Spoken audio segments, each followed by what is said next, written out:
Okay. Think about the last time you were really in the middle of it. A big crowd, I mean. Maybe, a protest. You feel that energy, right? Everyone's shouting together. Hmm. Or maybe a stadium, packed.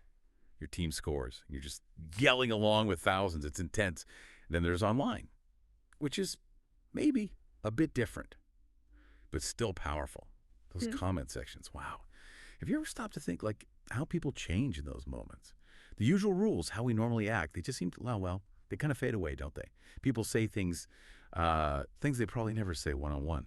They push boundaries, sometimes cross lines they normally wouldn't dream of crossing. That shift, that feeling, it's almost electric sometimes. That's what we're calling it today. The comfort of the mob. It's unsettling, but definitely human. It really is. And what's so striking, I think, is that this isn't new at all. We tend to think of maybe online mobs as a modern thing, but no, this goes way back. It's really woven into how humans act together since, well, forever practically. Think about ancient Rome, the Colosseum, huge crowds calling for blood. And now you see it instantly online, right? These massive pylons, sometimes really nasty. Something about being in a group, something addictive. It's that feeling, maybe, that you're not totally responsible for what you do because you're just one small part of this huge thing. Your own accountability just melts away, diffuses into the group. That idea of yourself just dissolving, Mhm. it definitely sets a darker tone, doesn't it? So, okay, what does all this mean for us? Like, right now, today, on the deep dive, we're really going to get into that. Our mission, maybe a bit uncomfortable, is to figure out why. Why does mob behavior happen? How does it mess with our own sense of right and wrong, our moral compass? And how does this comfort of the mob actually show up today? Because it's not always obvious, is it? Sometimes it's subtle, maybe even more dangerous because of that. So this isn't just, looking at history. It's a real deep dive, a look into some shadowy parts of how we work as groups. Absolutely. And to really get a handle on the modern stuff, we really need to look back, lay some groundwork with history. Let's start with a really big one. Clear example. The storming of the Bastille. Paris, 1789. Now, in the history books, it's often painted as this, pure, heroic moment, start of the French Revolution, people against tyranny. And sure, that was part of it, but it's way more complex when you dig in. There was definitely real anger, justified anger about oppression, the king, all of that. But mixed in with that, you had, well, people seeing an opportunity, lots of rumors flying around, misinformation, and crucially, just raw mob psychology kicking in. Thousands of people coming together. You feel invincible in a crowd that big, don't you? People felt not just brave, but almost like they had to act because of the crowd, the shared anger. They did things. I mean, killing the prison governor, the way they treated his body, things that alone maybe they'd never even considered. The group became a shield and the spark. That's a really important point. How the group doesn't just allow things, it actively changes what people are willing to do. It makes you wonder, did people back then start noticing this? Start trying to figure out how this happens, how someone changes inside a crowd? Because it feels like more than just, getting carried away. It feels like a real psychological shift. And Yeah. this is where it gets fascinating. In the 19th century, thinkers started writing about this, like Gustave Le Bon, the French psychologist. He watched crowds closely, and he saw this weird transformation happen. Individuals seem to lose their own distinct personality, their sense of self, and instead they'd kind of adopt this shared identity, the group's identity. They started thinking and feeling like one single thing, a psychological crowd, he called it. Exactly. And the implication there, as Le Bon saw pretty clearly, is, well, it's profound and pretty disturbing. This shared identity, it's not just about feeling like you belong, though that's part of it. It acts like a psychological shield. When you see yourself as just one part of this big, maybe righteous group, your own moral rules, they can get shaky, dangerous even. It's like the group takes over your conscience, gives you a new set of rules. Group rules. And this isn't just about justifying rebellion. It can fuel terrible things, atrocities. Think about the reign of terror after the French Revolution started. Extreme violence, mass executions. People weren't just okay with it, they celebrated it as necessary. Purging enemies, all for the will of the nation. Your own conscience drowned out, or worse, actively shut down because the group must be right. The comfort there is believing the group's cause is just, so anything done for it is okay. And it wasn't just these huge political moments, right? Yeah. These revolutions. If we look at something like, say, public executions back in medieval Europe, that's another really stark picture of this collective morality, isn't it? I mean, these weren't hidden away, not at all. They were basically big community events. Huge crowds came, families brought their kids. You could almost say it was like the original true crime entertainment, but horribly real. Viscerally real. Yeah, you're right there. You can smell it, hear it, see it all happening. They were meant to scare people, sure, but also like a group ritual. showing power. Which brings up a really unsettling question, doesn't it? How could people do that? Individuals who alone would probably feel sick at the idea of inflicting that kind of pain. How could they collectively just accept it, even cheered on? That difference between how you'd feel alone versus in the crowd, it's chilling. The whole shared experience, everyone watching together, maybe chanting, knowing everyone else is there too, it creates this buffet-ler. Ah. Inside that bubble, your own feelings, maybe empathy or disgust, they just get overridden. The crowd becomes like one thing, one judge, Right. one executioner. And the individuals inside, they feel absolved, less guilty. What do you think? I think it's the deliberate nature of it sometimes, how it's staged. That medieval stuff really shows how powerful collective acceptance is. But okay, if that was raw, what about a place literally designed to manipulate crowd feelings, to amplify it? For a real masterclass in conditioning a crowd, maybe nothing beats the Colosseum in Rome. Just imagine for a second. You're not us talking here. You're a Roman citizen, maybe a shopkeeper, a baker, maybe a soldier, just back from somewhere. Alone, at home, quiet. You probably never think, yeah, let's watch someone get killed for fun. You might be, a totally decent person. Right, but then you walk into that arena, the Colosseum, and it's just huge, overwhelming. The noise, the smell, dust, sweat, excitement, tens of thousands of people roaring. It feels alive, that sound, doesn't it? Vibrating right through, sun beating down, sand below. Where life and death are decided, you're just one tiny speck in this massive sea of people. All eyes on the action, gladiators fight. Or maybe someone condemned is brought out. The tension just builds and builds. It's a palpable force, that shared emotion. And then the emperor gives the signal, that thumbs down, the police verso, and this guttural roar just erupts from everyone, demanding death. In that instant, your own conscience, your personal values, what you think is right or wrong, it feels like it just gets steamrolled, crushed by this collective will. You're swept up, you yell too, you become part of it. That right there, that's the raw, terrifying comfort of the mob. The comfort of being part of something huge, unstoppable, unquestioning. Okay, so we've seen it in history, ancient arenas, revolutions. It's raw, often brutal. But the really chilling part isn't just what happens, is it? It's why. Why are we so vulnerable to this pull? Let's go deeper now, into our own minds. What makes the mob feel so, comfortable? Even when it's doing terrible things, why does it feel safer or okay or just easier to act certain ways in a group? We've kind of identified three main psychological reasons. Pillars, almost, holding up this weird, uncomfortable comfort. The first one is what psychologists call diffusion of responsibility. And this isn't just, a little voice in your head. It's a real cognitive bias.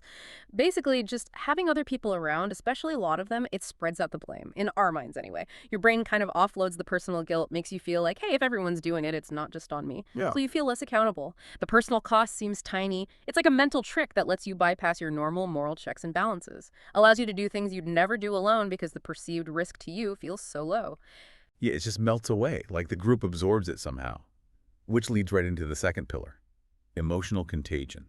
This is more than just like feelings spreading. It's how emotions, attitudes, even raw energy just transfer really fast between people in a group, often without us even realizing it. Think about it in a crowd. You start to mirror people unconsciously, their faces, how they stand, their feelings.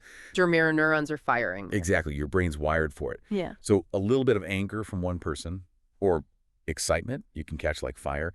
Suddenly the whole crowd is feeling this intense emotion together, a frenzy almost. And that collective feeling can get so strong, so overwhelming, that it just pushes aside rational thought, logic, critical thinking, drowned out by the noise, by the feeling. Things that seem crazy later feel totally right, even necessary in that moment. It's almost hypnotic. It really is. And that brings us to the third pillar, which is maybe the most powerful and definitely unsettling, de-individuation.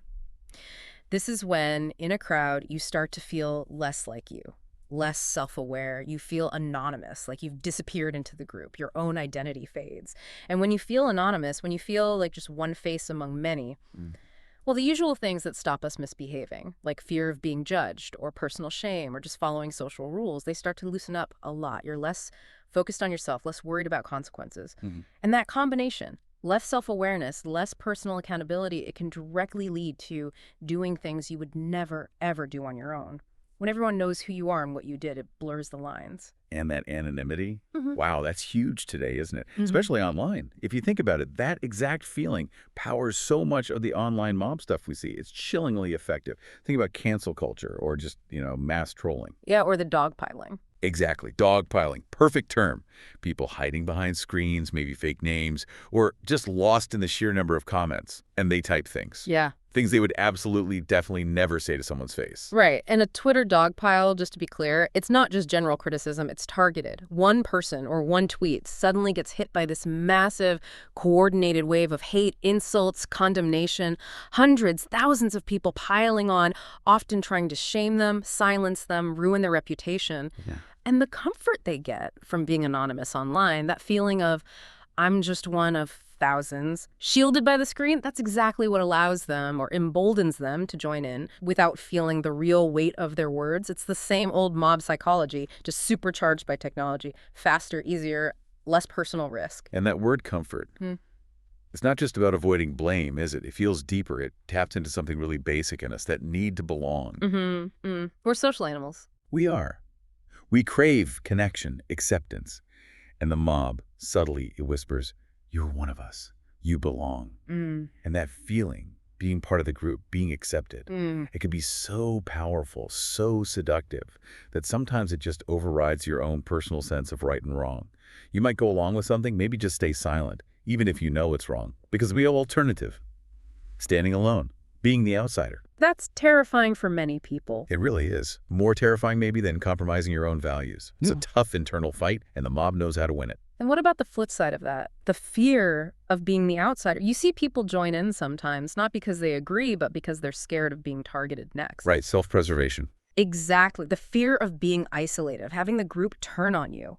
That's a powerful motivator, a coercive force. It pushes people to participate, even if they secretly disagree. To conform through fear, not belief. It's that darker side of belonging, joining in, just so you don't become the victim yourself. Okay, so let's look at where we see this mob behavior today. How it dresses up in modern clothes. Sometimes it's obvious, sometimes less so. A really clear, often messy example, sports riots. Oh yeah, definitely. A big game ends. Maybe your team wins the championship, total euphoria. Or they lose badly, frustration, anger, and suddenly a downtown street turns from, normal city life into chaos. Cars flipped, windows smashed, fires. A demolition derby, like you said before. Yeah. And what's striking is how individual thought just seems gone. People aren't standing there thinking, maybe I'll get arrested if I throw this brick. No, their identity is merged with the group, the collective. And the unwritten rule becomes, this is what we do now, this is how we celebrate, or this is how we vent. The action feels sanctioned by the group. Responsibility, poof, gone. It's a destructive release, protected by the crowd. And let's shift back online again. Think about those social media dogpiles. A celebrity scandal, some public figure says the wrong thing. An article or a tweet blows up, alleged mistake, controversial view, and bam, minutes later, thousands, tens of thousands of comments just flooding in. And they all sound the same, often. They really do, echoing each other, piling on the same criticisms, the same outrage. The comfort there, it seems, is just blending in, joining the chorus, adding your voice to the huge wave. You feel safe because you're not standing out. No one's going to attack you if you're saying the same thing as 10,000 others. It's a safe way to feel righteous. Totally. Venting, showing you're on the right side. And it's so easy to get swept up, isn't it? Without really thinking it through or even checking if it's true. The echo chamber just reinforces it all. And, this mob idea isn't always about shouting or breaking things. It's not always public squares or Twitter feeds. We should also think about what you might call, corporate mobs. Okay, so not actual riots in the office. No, not literally. But think about groupthink in professional settings, like boardrooms. Imagine a company is facing a tricky ethical choice, maybe cutting corners on safety to hit a deadline, or being a bit dishonest with customers about a product. Right. Happens all the time, sadly. And maybe no single person stands up and says, let's do the wrong thing, but because everyone wants to agree, or they're scared of rocking the boat, or just under pressure, dissenting voices get quiet. Or maybe they never even speak up. So everyone just goes along. Pretty much. And entire companies, sometimes big, respected ones, have made really bad ethical calls. Pursued strategies that led to disaster, scandal, bankruptcy, public trust destroyed. Not because one person was evil, but because of this collective, everyone seemed okay with it vibe. The comfort of consensus. Exactly. Collective validation, shared responsibility. It wasn't just me. It shows how powerful this is, even where logic and individual accountability should rule. The pressure to conform can just blind everyone. And sometimes seeing it on a smaller scale makes it even clearer. Yeah. More relatable, maybe. Like, think back to high school, the Right. cafeteria. Ah, yes. The proving grounds. Totally. It seems like a huge leap from, the Bastille or Rome, but the basic mechanics, Yeah. they're weirdly similar. You got the cliques, right? The unspoken rules about who sits where, who's in, who's out, what's cool, what's not. And then often you see bullying, targeting the outsiders, the kids who don't fit the mold. And that's not usually just one person being mean randomly. It's often the group dynamic. Yeah. The mob mechanic in miniature. The comfort for the bullies comes from being together. Shared power, laughing together at someone else. The group implicitly approves. The victim becomes the target of that micro mob. Yeah. It just shows how deep this stuff runs, how basic it is to human groups, Yep. even in everyday places. That need to belong, the fear of being cast out, it drives so much, even when we're young. Okay, so history, psychology, modern examples. We've covered a lot of ground, but let's get to the core of it. What's the real cost? The ultimate price you pay for giving in to that mob comfort, it feels like. Yeah. Well, you give up your moral agency, don't you? That's a good way to put it. You stop making your own ethical choices. You let the group decide for you what's right, what's wrong. Even if deep down your gut is screaming something else. And that can mean joining in violence, sure, but it can also be quieter. Just looking away when you see injustice. Staying silent. Being complicit just by doing nothing. Letting the group's rightness or just its sheer presence override your own compass. And giving up that personal moral responsibility, that feels like the biggest price. That comfort is tempting, but it can really erode who you are. Leave you with regrets long after the crowd is gone. But what's really key here, I think, and maybe hopeful, is that resisting this pull, it starts with one main thing: awareness. Just knowing it's happening. Knowing it's happening and cultivating that bit of detachment. Stepping back mentally from the group's emotion for just a second. Long enough to ask yourself that really crucial question. If I were totally alone right now, no one watching, no one influencing me, would I still do this, say this, agree with this? That's a powerful question. It is. And if the honest answer when you really think about it is no, well, that's your red flag. That tells you you're probably in mob territory. Your own judgment is being swayed. It's that critical pause, that moment of truth before you get completely swept away. And that leads to this kind of powerful irony, doesn't it? We often think of courage as, charging forward with the group, being bold together. But maybe real courage often looks like the opposite. Standing still. Exactly. Breaking from the crowd. Finding the strength to hold on to your own values, your own compass, even when everyone else is surging in one direction. Even when the pressure feels immense, when you feel totally alone. Daring to be that single voice. Yeah, that quiet act of resistance, holding on to yourself, that feels like real strength, a rebellion against that easy, dangerous comfort. Mobs, they are incredibly loud, aren't they? They feel overwhelming when you're in them or watching them, unstoppable, but they're also temporary, fundamentally ephemeral. They rise up, they make noise, they have their moment, and then they fade. The shouting stops, the online frenzy moves on, the shared feeling just evaporates. That anonymity, that diffused blame, that comfort, it doesn't last. But your own conscience, that voice inside, that internal sense of your own actions. That stays with you. That's the voice you're stuck with, yeah. Long after the mob is gone, it's still there, asking you to account for yourself. Who were you? What did you choose? When the pressure was on. So the next time you feel it, that pull, that magnetic energy of the crowd, whether you're physically there, maybe at a rally, a game, whatever, or you feel it online in that digital swirl, just trying to remember this. Comfort isn't the same as safety. It's definitely not the same as doing what's right. And sometimes, maybe more often than we think, the bravest thing you can possibly do is just to stand still, plant your feet, and listen to that quiet voice inside. Well, everyone else just moves along.